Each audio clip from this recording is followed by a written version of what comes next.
Whatever was there, I'm not sure how.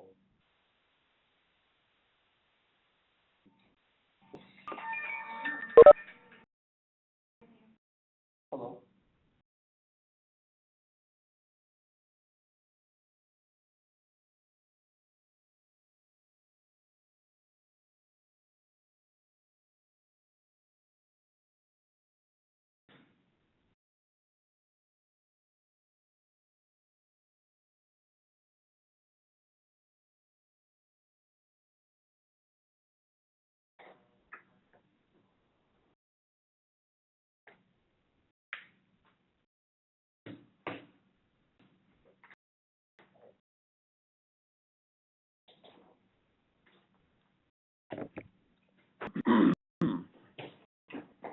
So version of yesterday's R session, I started it this morning around 10 o'clock. It was at 50%. So that takes so long.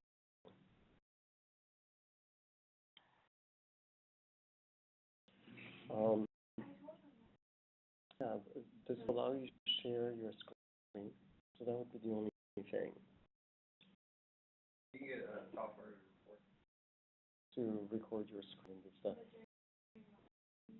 Yeah, and then you got to send it to the live. You basically, Zoom works perfectly fine. It does. No, this is when they are very proprietary about their format. You have to, they won't make it easy.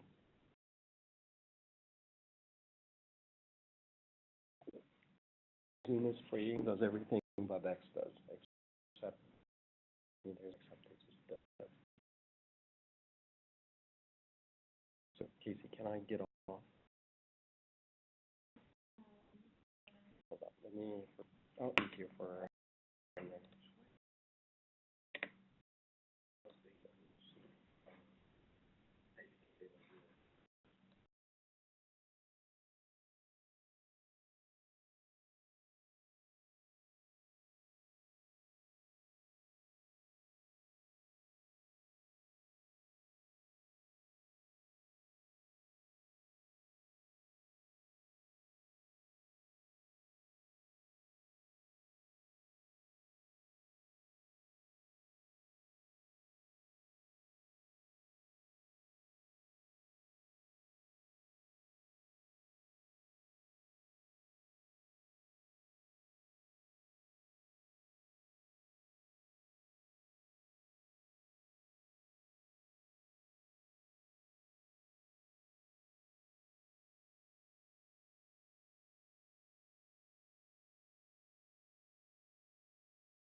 Okay, we're gonna wait. Ooh, echo. Wait a couple more minutes, and can you guys let me know if you can hear me?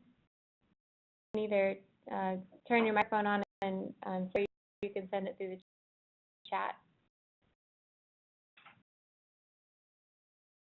Okay. Great. So we're going to wait until 12:05, and then we're going to get started.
Go ahead and get started.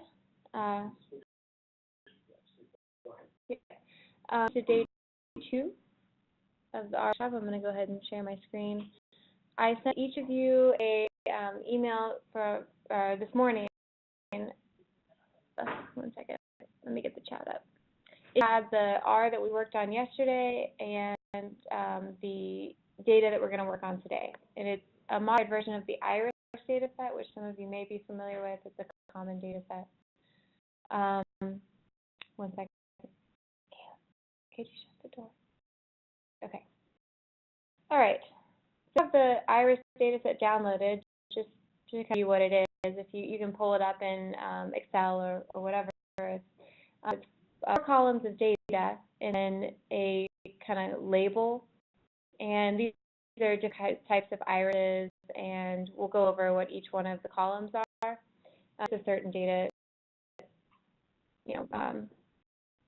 that was collected each one of these samples.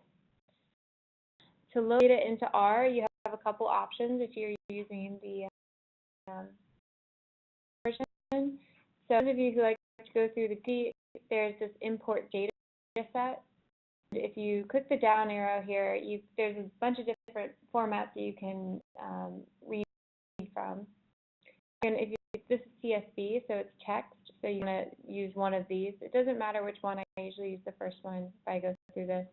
You can get it directly from Excel, from SAS and other formats as well. So with your GUI like this, you can just point it to data, find it.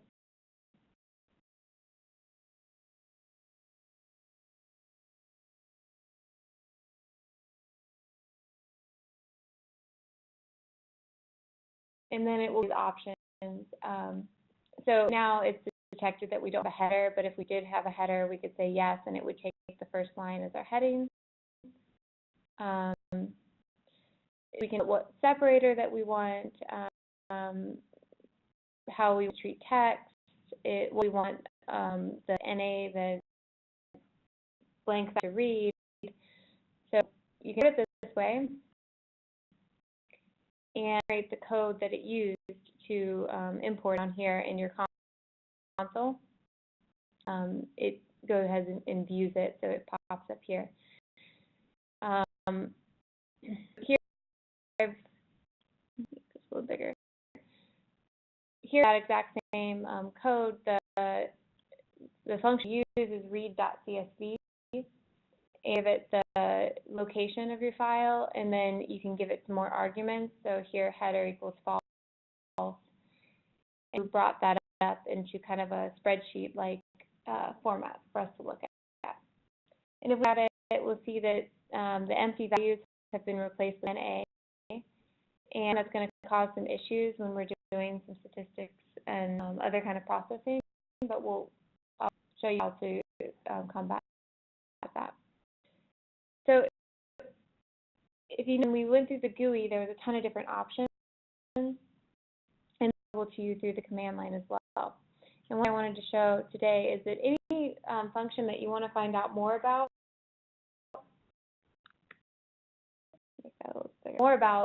if you type in a question and then the name of the function, I'm going to go execute this. Go up here. It'll show down here in the help window. It'll give you all of the possible arguments that you can give it. So it just goes over, you know, the file and what each one of them mean. The header, which we use. Separator would be important. The separator here is the delimiter. So if you had tab delimited text instead of CSV or some funny delimiter, this is how you can change it. And doing it through the command line gives you more of, or through the console gives you more control over what kind of separator. Because if you notice in the GUI, it gave you just a finite list of like space or tab, but this will allow you to have more control over what your separator is. So there's a different options through each one. Okay, so if you notice, when we brought in, if we look at it, since we didn't have a header, each column has been generically named. So we have V1, V2, V3, V4, V5. So if you had headers, it would have been slurped into the column headings, but since we didn't, we kind of have generic things. So to change that, we're going to do what we did yesterday. So if we execute this names command, we'll see our V1, V2, V3, V through 5, and want to change those. Okay, so the IRIS data set has those data columns, and what they are septal length, width, and then petal length and width, and then we'll call class, but it's the type of iris that it came from. We want to send to our names. So if you want to encapsulate it with that C to make it a vector, and now I'm going to let you guys, if you want to type those exactly, or you want to abbreviate them, or if you just want to keep them V1, V2, V3, you can. This just gives a little bit more information about the data. So I'll wait a couple minutes.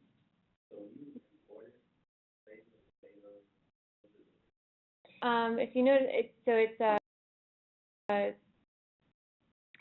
going to say frame,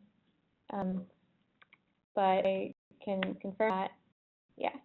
So if you do the str and the iris mod, it comes out as a data frame.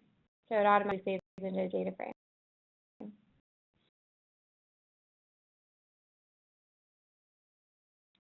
So ASH is what's going to make it makes it into a vector. So we could have done this vector beforehand. We could have, you know, said equal, we'll go R, and then it's C, and then type in each one of them. And then on this side here, we could just send in column names. This is an abbreviated way of doing it. This, when you pass it in, it's expecting a vector. It's expecting multiple entries. So if you just go here, it would complain, it wouldn't know what to do. Does that answer your okay. All right, actually just paste this in the chat so I can continue if you missed these and you wanted them. Okay. So if we went and we try to do some just simple, we want to find the mean of the septal length. As I feel like I missed a T, maybe it's septal. That's not, it's okay. So if we just say the mean, so we can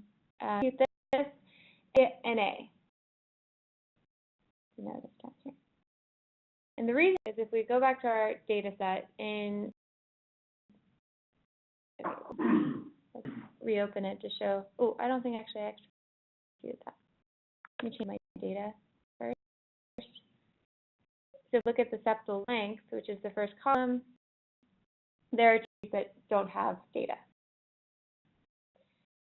So NA. So the way to filter that out is, well, you could find this by looking at the mean yourself.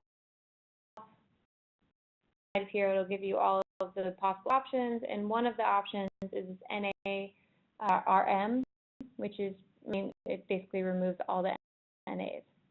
So default, if you look at the mean function, that NA is set to false. So if we set it true now, compute our mean, we'll get an actual number, and we're going to assume the correct number. It is. It should.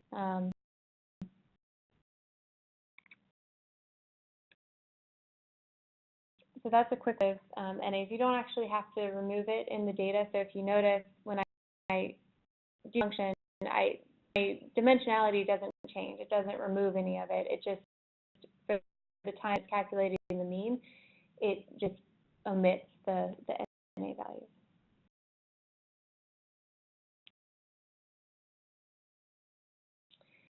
If you don't have NAs in there, you want to, them to be some value that you use commonly for data, you can recode them. So there's this function called is.na, and the sepal length will get logical values. And in here, there should be two. Yeah, there's two that are true. So we can kind of, if you remember from last time when we did the and we put the Boolean statement in there where we said, if any of the values are greater than 5, I showed you that it returns this kind of thing. So we should be able to see that we can do kind of the same thing with this. So here, I get, the column that I want to modify, and then brackets, I want to do my selection. So I want to pass it this logical collection of logicals, the true, false, and then I can set each elements that come back as true to a different number. So that's how in one line here, and I'm 9. So this line here is going to set all of the NAs to 9999. So this, we can confirm that units in there now 999. Now beforehand, and I think it should work, may not. So you may be able to do this in math. You may just say iris, and then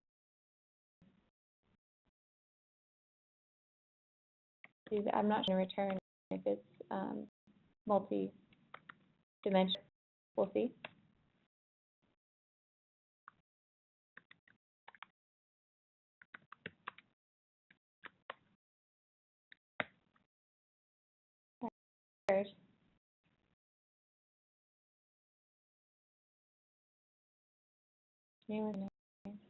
Oh, it totally worked.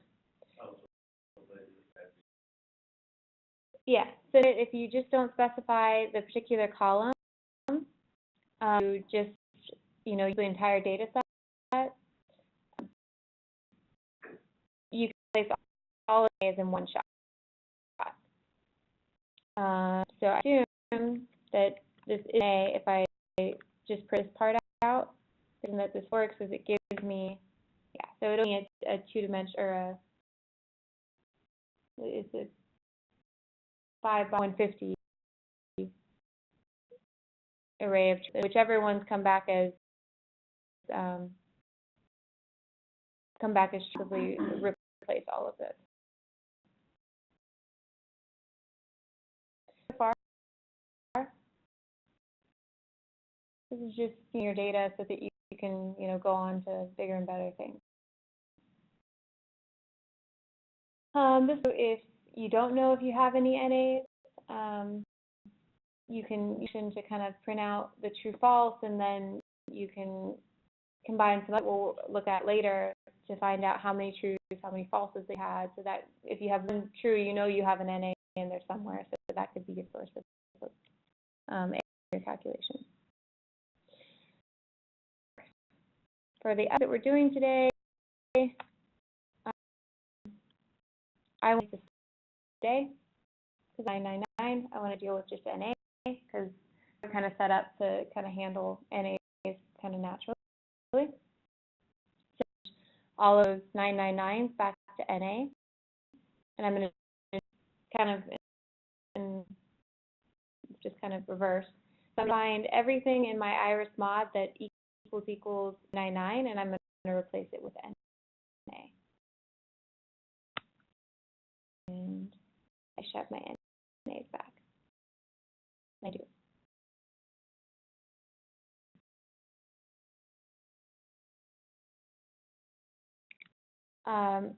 So any questions from with that? No, it's too fast. I can go down.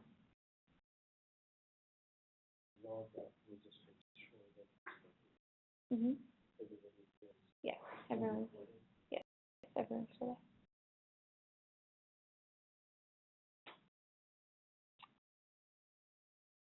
there. Okay, so book showed that we can do the mean. We can look at the mean of each individual column.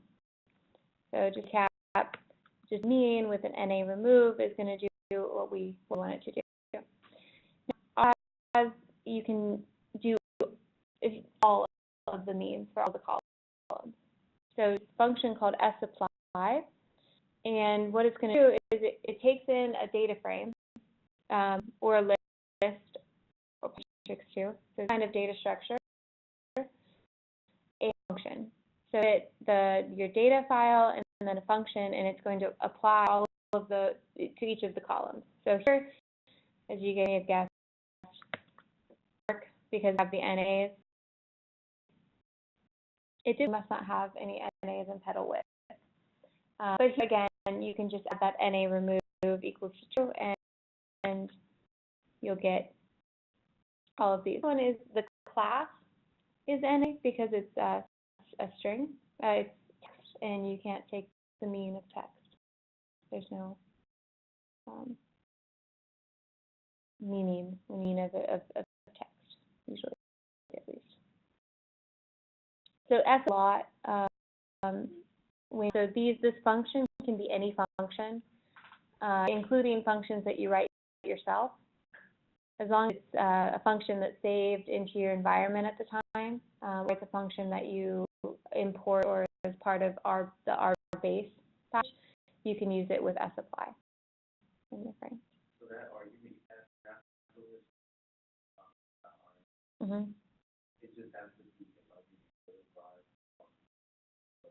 right. So these arguments here are going to apply to mean. So it's not necessarily an sapply argument. It's an argument for the actual function that you get.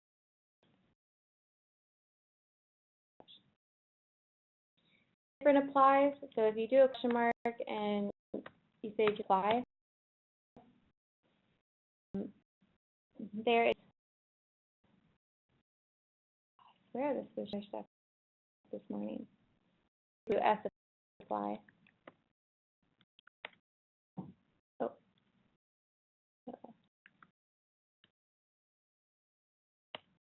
So sorry, the question mark after. Here, okay, so this is one. So there's also an lapply, apply, a bunch of different apply functions, and they do kind of similar things, but sapply is the one that's most used. It's S stands simple, so they've kind of simplified things and made things a little bit easier. But so there'll be some other options with the other applies if you're doing something a little bit anything more complicated. So on apply, Is that clear?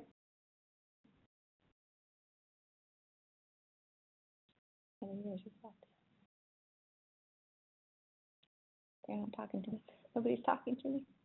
Okay, so if this, again, we'll run the supply for the mean and get the means of all of the columns, but then we still have our class NA because mean doesn't mean anything for text. But one thing that you can do very easily in R is get a frequency table. So you maybe to know how many you have to put your classes in the command is table.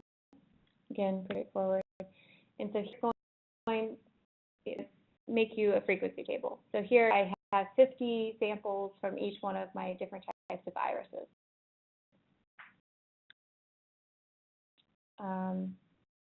You go with numerical data, but it won't mean too much because it won't bin it for you like into histogram. It won't make a histogram for you. It will just literally take every single item that you have and numerical data that we have, where it's like 4.9, 4.7, you just get how many 4.9s you have. So maybe that's useful in some applications, but not too much in this one. Have just integers, you may want to know how many are like 1s and 2s and 3s. So that may be useful. So that's the table command.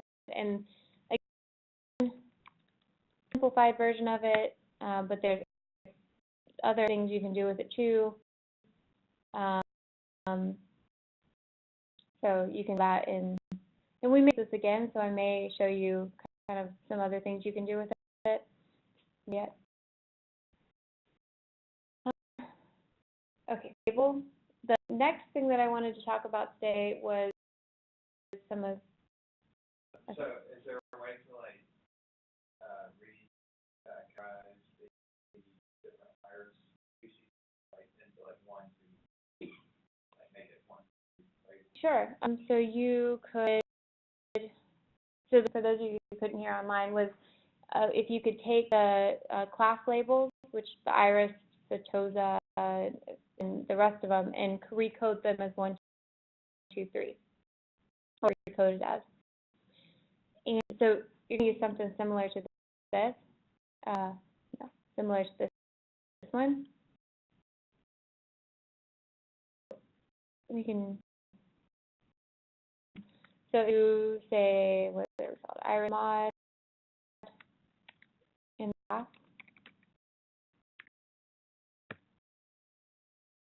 Mod class, and you want to look for when the class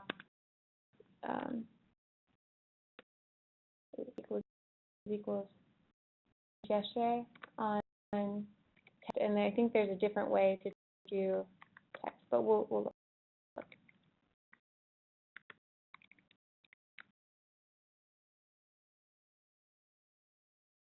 I'm gonna do this now.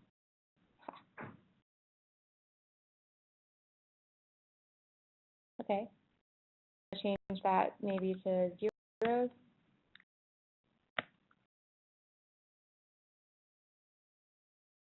So that worked, but I think I imagine it's because the class was brought in as factors, and since 0 is a part of its factor, it's going to throw an error. It's not one of its levels, it's going to throw an error. There's probably ways to do it kind of along these lines, but you probably need to give it some other, you need to convert or something like that.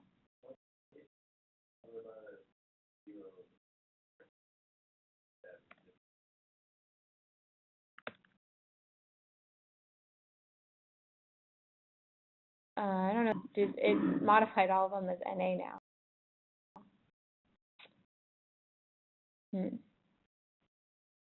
So, yeah, I mean, so, yeah, I guess you could isolate one of the, so this is a roundabout way of doing it. So now that we have all those NAs, and take all the NAs and we can convert it to zeros like we did here. So, and then we could convert it to, I'm not going to do that. I'm going to go back and reconstitute my data.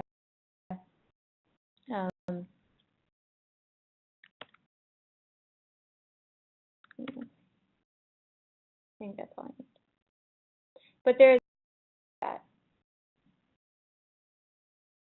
Combine something like that to do it. Okay, so plot. So if you are in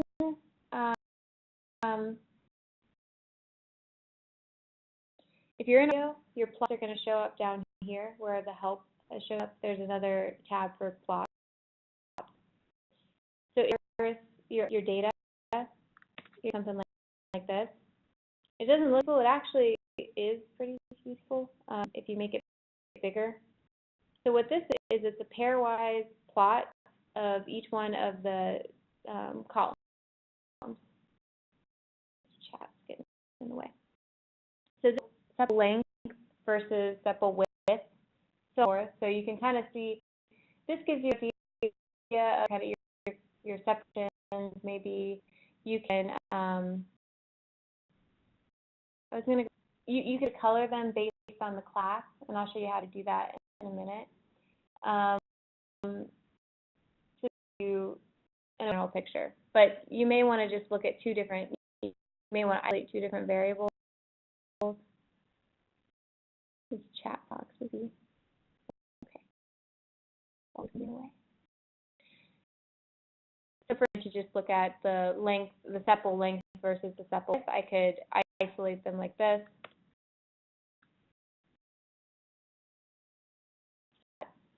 But you can make it bigger. So you have a control over plots. It's one of the strengths of R. This is a plot that is built into R, but there's a ton of different plotting packages, and you can get really, really pretty pictures out of R. But you have, so you can change the dots to something else. You can make them bigger, smaller. Color. So this one. So here, I'm going to change the dot color to red. But what I for is that you can, what it may be more useful in this type of data where you have the classes is to each of them based on their class. So then you kind of see how they separate into classes. So I have the same function. The only thing that I've changed is where I give it the color, which here I said red, to give it a vector. So I get my class vector for my class column. So if I do this, it has coded each one of my classes as a different color, and I have my three classes. And you can see that red and green kind of overlap, but black is kind of in a by itself.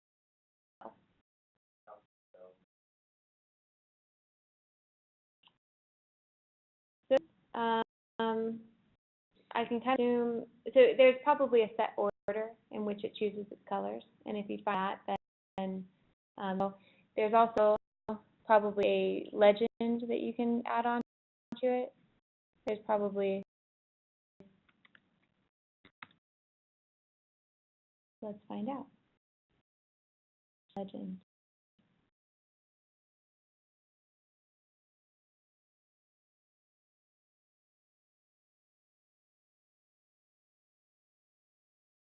It will, of course, tell me right there. But it has to have a legend.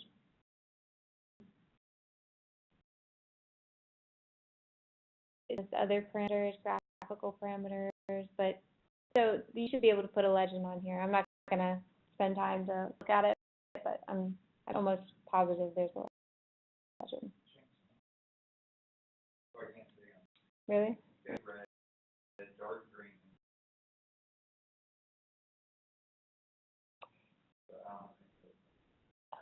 Okay. But I would be the first one that it would choose, and then like that. And you probably can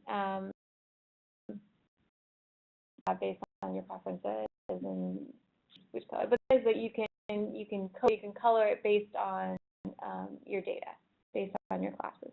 And so if we go back and we plot the full data, the pairwise data, or mod, it.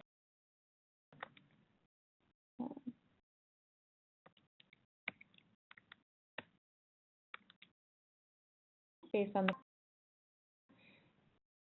it's the start of like kind of looking and seeing how our data separates. So next week, if you're going to be here for the machine learning part, this day we'll use this data set to do some classification problems. And where you can see here is, you know, some of these, it seems very clear, they're very, very clear separators. So they're clustered well together. Others, like this, it's kind of on top of each other. So they make good determining characteristics of these flowers.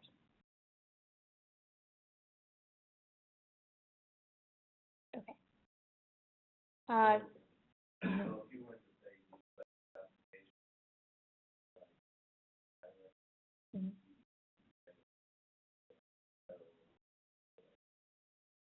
Right. Right. So these like give you kind of a more clustered, are going to be the things that are better predictors. You know, they're able to separate the data better.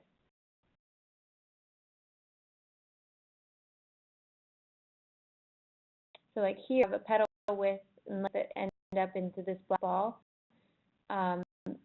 It's better than in this green area. Combinations are going to be. But that next week in the machine learning portion of this series.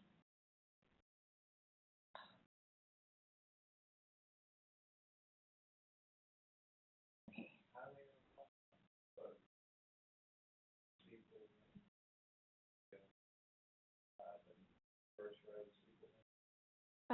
Yeah. So the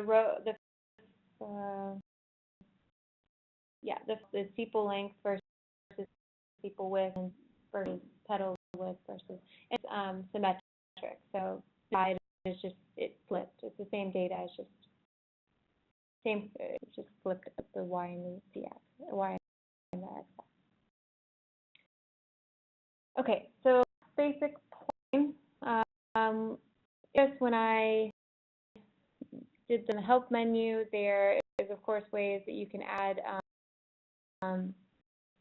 type. This will be like if you want it to be points or lines, or if you to put a title on your plot, labels, that kind of stuff. So you have much flexibility. Oh, let me go back to my plot. All right. So if questions on plot so far, I'm going to move on to show you a little bit about histograms. The next more in for you to look at when you're just starting to look at your data.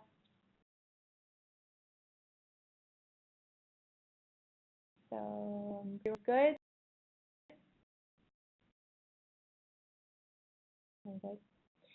Okay, histograms. So histograms in R, there's a function called hist. And throw up an example. Figure margins. See, it does these funny things.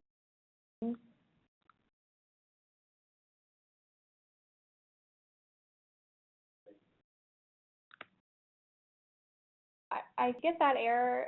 Figure margins are too large. If you increase the size of your plotting window, it solves it. But it does that because sometimes you notice that like it will give a window size, it will plot something, and it will be very small and flat, but it will plot something. But error is just because you need to increase the size of your plot window. And if you're using R GUI, I think these pop up in their own separate windows.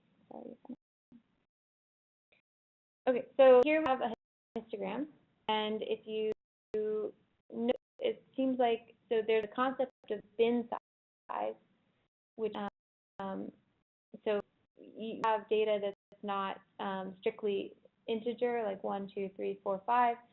You typically bit into certain size bins. Here, any data from 4 to, looks like 4.5 is this bin, and then from 4.5 to 5 is going to be in this bin. So this is what comes straight histogram function.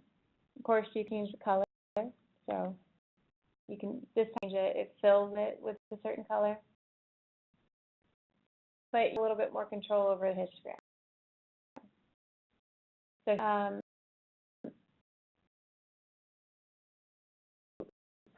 well, that's right here. The X, limit to see how far, like what your X should go from to. So here it goes from 4 to 8, which is a pretty good range for this data, for this particular for sepal length. But you may want to give it a little extra padding. You may want to say, I want to see it from 3 to 9, so you do that. You want to increase the frequency here, the Y dimension, to go from the something larger if you want to see more, and you want to change the bin size. So I'm going to show you how to do each one of those. But first, so one way to decide your X label is by looking at the min max of your data. So you don't miss anything. So the absolute min and absolute max may good, ranges, which is what it does automatically, but just in case it doesn't. Because I've used histogram before, and it comes back with kind of some weird plots, and so it's the case that it looks this pretty. So to get the data that we're looking at, we of course choose min, and we need to remove NA. So and max are built-in functions, so you can go ahead and do that. So if we look at that, though, I wanted to put one thing. So the max and the absolute min are going to be 4.4 and 7.9. So and use that start and end. Those are kind of odd starts and ends, and we're going to get weird. We may have to compensate by bit, smaller bins. So you don't really probably want to start a term 4.4 to 7.9. So one good rule of thumb is to use these commands with floor and ceiling. Just to show you what floor and ceiling do just alone. If I take the floor, so here I'm just in my console. If I take the floor of 4.5, it's going to return 4. Basically, it strips off the decimals in round down. And so it does the exact opposite. If I say 4.5 here, it's going to round it up to 5. So this is a bit of padding on either side. Do that instead. So our min is going to change 4, and our max is going to change to 8. So again, it's in here. We just put a min in, or found the min, and I've just wrapped it in the floor function. The ceiling for the max. I have 2 bounds. So let's go mentally because we have time. I don't know if that's because I didn't have enough stuff or if I'm talking too fast, but I'm going to do our histogram. So iris mod sepal length.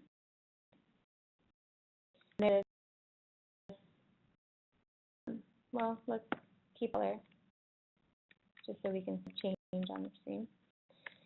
And there's a argument X lim, and this is your limit. This will be your limit.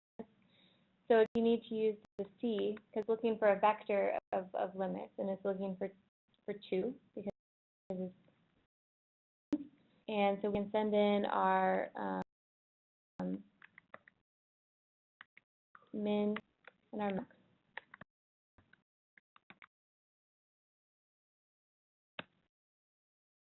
So I did one because we were already, so let's change it. So instead of min and max being that, let's change it to 3 and 9. Data now has this extra padding on either side.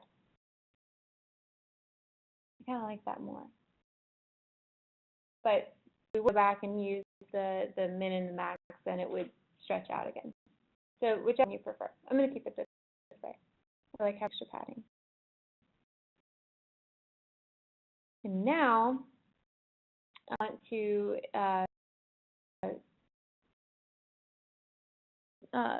frequency, the Y dimension. Here, I was trying to look close. I think this exceeds 30. I'm pretty sure one is over the 30 mark. And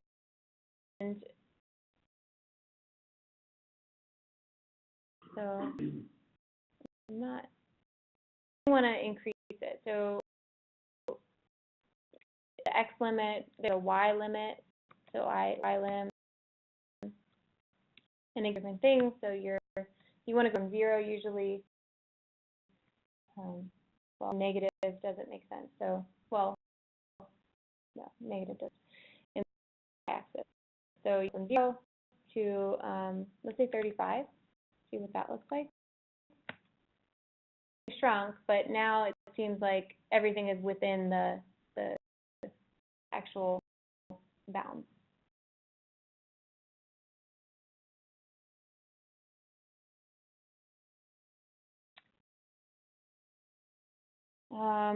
What else?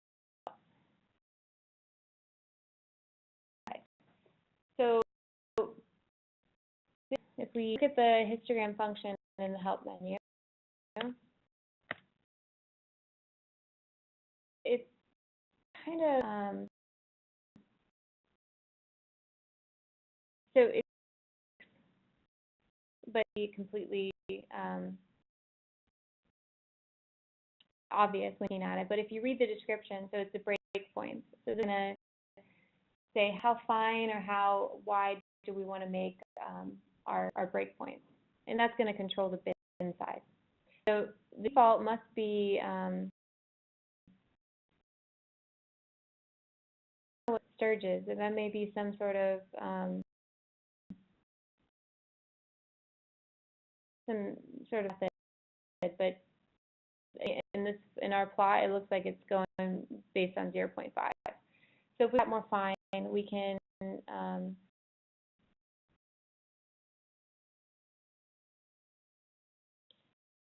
what breaks. Let me quickly back to the help menu. What we're actually looking for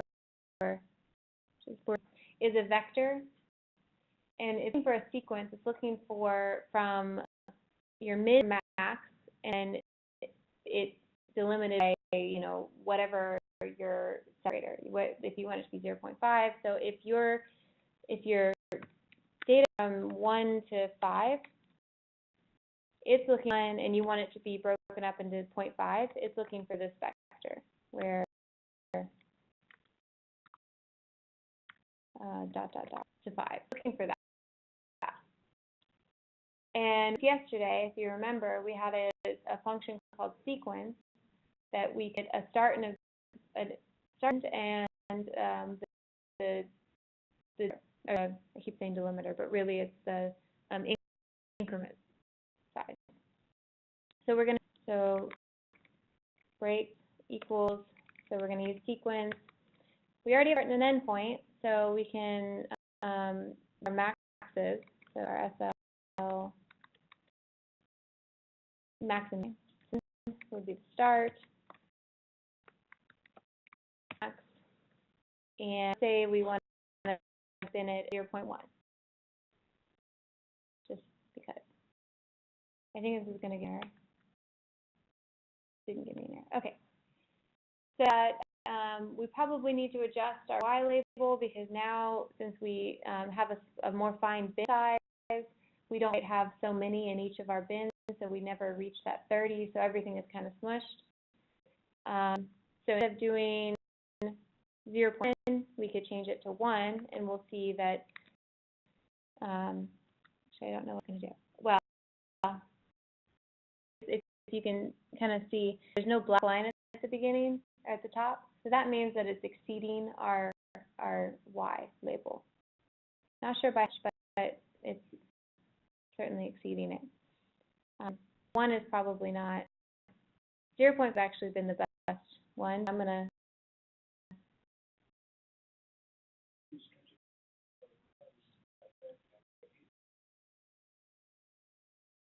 Yeah.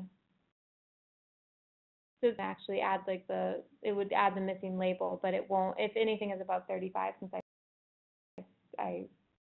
it may, find a nicer limit, but I'm gonna go 0.2. Well, so it's whatever preference or whatever your data requires, and then it's just me. It was just that whole thing that we walked through anyway.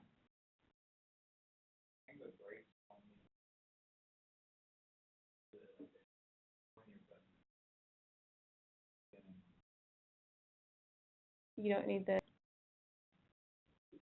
Yeah, if you do breaks with the X, then same, go from here. Yeah, probably not. Yeah, so you already have the start and the end. So that it was mentioned that if you have breaks, you probably don't need to control the X lim.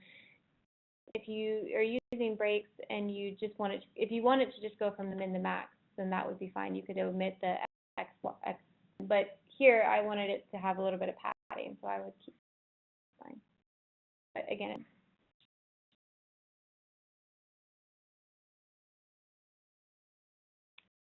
Any questions? I had planned on showing how to import FASTQ data today, but I didn't have enough time to get that demo ready. So I'll start with that next time. And on doing some more depth statistics, correlation coefficients, association stuff tomorrow. And we get a little bit more of plugging and some of these other built-in functions that we have.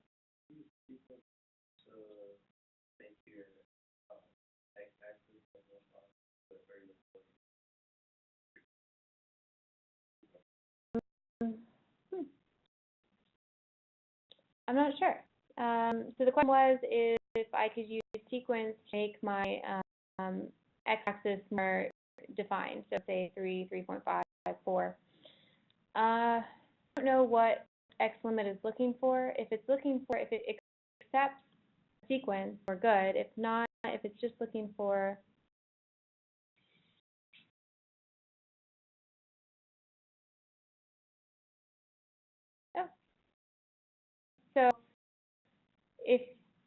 So here what we can do, what it's saying we can do is we can give it a, let's try sequence. So but it doesn't try. What 0.2? Let's just make it 0.2. Okay, an error. But we're saying that if you have a break, you can say range of break, maybe. What was it? Do you remember?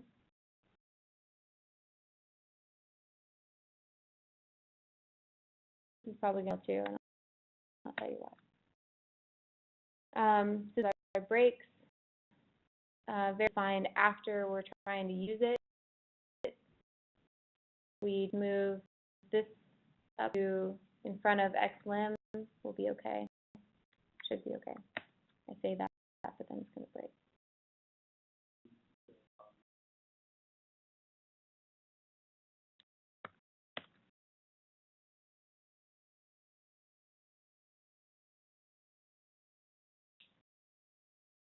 Okay, by sequence, if it is actually going to accept that. Outside of it, we need to define breaks, and then we can use it inside. Then if that's the case, then I don't know why we can't just sequence, but that didn't work unless it needs to be larger. Some way that you can give it the limits and actually define how. Can you color the bar that belongs to? I don't know, but that was cool. Let's try. So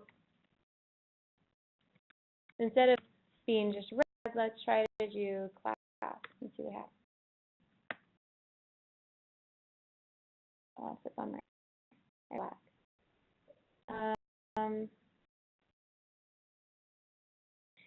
To answer, almost sure you can, but tomorrow, and I'll figure out how, and I'll show you. It may be to use a stacked bar, which is different than a histogram,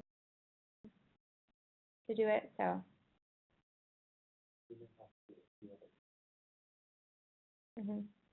I'll get out and I'll start with that tomorrow. And how to read in FASTQ, so we can do some of that.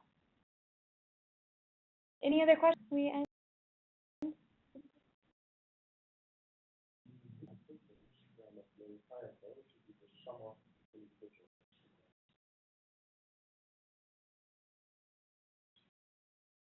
Yeah. Mm-hmm.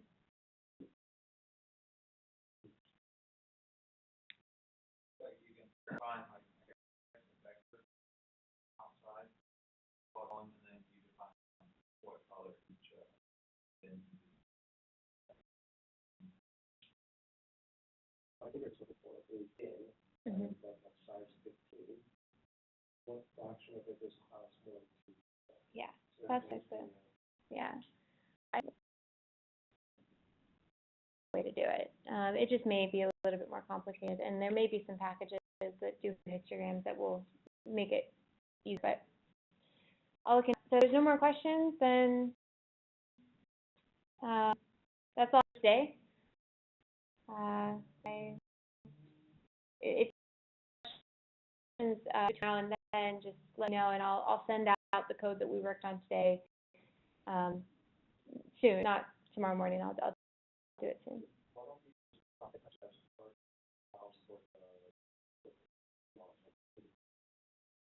Sure, we can do that. Okay. Do you have any more questions? Thank you.